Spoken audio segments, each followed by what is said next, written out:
Good morning, class 6 student beta. As usual, today is your science period and we are discuss the next topic. तो date डाल देते हैं आज की और आज सब्जेक्ट डाल देते हैं. आज आपकी डेट जो है वो पड़ी हुई है 15/6/2021 और सब्जेक्ट आपका साइंस, क्लास आपका 6A. अब टॉपिक हम लोग जो पढ़ रहे हैं वो क्या पढ़ रहे थे हम लोग सभी, आप बताएगा, कोई बताएगा मुझे इस क्लास से कोई स्टूडेंट? तो मेरी टॉपिक था फाइबर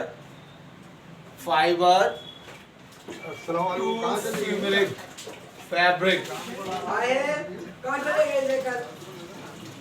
फाइबर टू फैब्रिक. ये आज का टॉपिक चल रहा है आपका. We are discuss the next topic. हम लोगों ने कल पेज नंबर 19 तक पढ़ लिया था कि पेज नंबर 19 का आज हम चलेंगे. Now next topic 3.3 some plant fibres. Some plant fibres की टॉपिक में मैं आपको रीडिंग कर रहा हूँ और मैं आपको समझा रहा हूँ, एक्सप्लेनेशन कर रहा हूँ सॉरी, और मैं आपको इस बात को फॉलो कर रहा हूँ. Cotton. Have you ever made a week for oil lamp? कभी क्या आपने अपने घर पर अपने ऑयल लैम्प की, आपकी मदर ने बत्ती बनाई है? विक्स मीन्स होता है बत्ती. ऑयल लैम्प पे जो बत्ती बनती है, बत्ती का मतलब जो यूं करके हम ब्रैप करके उसको बनाते हैं, तो इसका नाम विक इसीलिए रखा गया, wicks for oil lamp. What do you use for making these wicks? जब हम जो बत्ती बनाते हैं उस विक में हम क्या यूज करते हैं? What we are using here?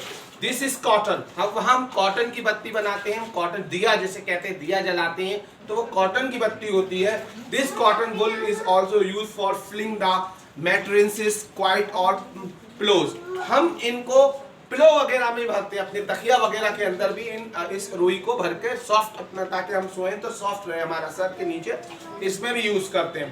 Take some cotton wool, pull it apart and look it is as. Take some cotton wool, कुछ कॉटन के वुल लीजिए, मतलब कॉटन लीजिए, cotton and wool, and pull it apart. Look at what do you observe? The small thin strand that you see made of the cotton fiber. जो बहुत, एक तो आप रुई लिया, आपने रुई को आपने देखा बहुत सॉफ्ट होते हैं, वो आपके कॉटन फाइबर्स होते हैं. Where does this wool come? Cotton wool come. ये कॉटन वुल आती कहाँ से? It is grown in the field. ये भी हमारी जैसे खेती, आम और खेती होती है जैसे गेहूं की, बाजरा की, इस तरह इसकी भी खेती की जाती है और ये हमारे फील्ड में ग्रोन किए जाते हैं. Cotton plant are usually grown at a place having a black soil and a warm climate. ये ब्लैक सॉइल का होता है और क्लाइमेट का होता है. Can you name some state for our country? क्या हम अपनी कंट्री के स्टेट की कुछ नाम बता सकते हैं जहाँ पे कॉटन होता है? आप लोग अपने दोस्तों से पूछेगा और मुझे हमारे YouTube पर, मेरे नंबर पर मुझे भेजिएगा इसके कमेंट्स में कि कौन कौन से स्टेट है जहाँ कॉटन होती है. Grown in the India and the fruit. और अपने सोशल साइंस वाले टीचर से पूछिएगा, सोशल साइंस की टीचर आपको बताएंगी. फरीन मैम से पूछिएगा कि फरीन मैम कॉटन इंडिया में कहाँ कहाँ कल्टीवेट होती है, वो बताएंगी आपको. The fruit of the cotton plant, cotton balls are about the size of lemon. इसकी जो कॉटन बॉल, जब फ्रूट जो बनता है जिससे एक लेमन की तरह होता है, एक नींबू की तरह होता है. आफ्टर द मैच्योरिंग, जब वो मैच्योर हो जाता है, फुल हो जाता है, द बॉल ब्रस्ट, उसमें की उसकी जो बॉल होती है वो आगे से फट जाती है. And open the seeds covered with the cotton, और उसमें से वाइट कॉटन निकलता है. See, have you ever seen the cotton field that is ready for a picking? It looks like a field and covered with the snow. कभी आप खेती में जाए, ऐसा लगता है कि चारों तरफ स्नो पड़ा हुआ है, यानी लगता है बर्फ गिरी है, बर्फ चारों तरफ पूरे खेत, किसी खेत में ऐसी खेती लगती है अगर दूर से आप ऑब्जर्व करें.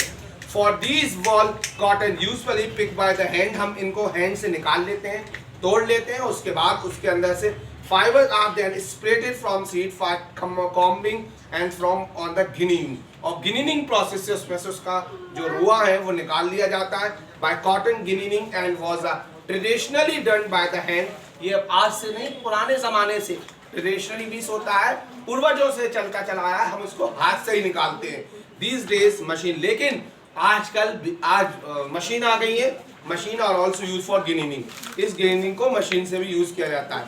बेटा we will meet from Saturday. बेटा ये वीडियो कम इसलिए बनी है क्योंकि मैं मॉर्निंग आज थोड़ा मैं टायर्ड हूँ, थका हुआ हूँ, तो मैं कल थोड़ा बाहर गया, मतलब मैं इंतकाल में गया हुआ था और मैं उस वीडियो आपकी इंतकाल में कहाँ कैसे बनाता, क्या होता, तो इसलिए मैं आज टायर्ड हूँ, थोड़ा थका हुआ हूँ। इसलिए इंशाल्लाह मैं सैटरडे वाले दिन कंप्लीट वीडियो आपको बना के भेजूंगा और आगे इंशाल्लाह सैटरडे को ये चैप्टर कंप्लीट हो जाएगा आपका। और कोई क्यूरीज है, कोई प्रॉब्लम है, तो आप मुझसे मेरे पर्सनल नंबर पे या मेरे यूट्यूब चैनल पे भी आप सब्सक्राइब करके भेज सकते हैं। लेकिन बेटा यूट्यूब में आप सब्सक्राइब नहीं कर रहे हैं, आप उसको बेल आइकन नहीं दबा रहे हैं। आप लोग अपने पेरेंट्स से हेल्प लीजिए, अगर पेरेंट्स से हेल्प लेंगे तो आपका काम कंप्लीट होगा। ठीक है, thank you, have a nice day.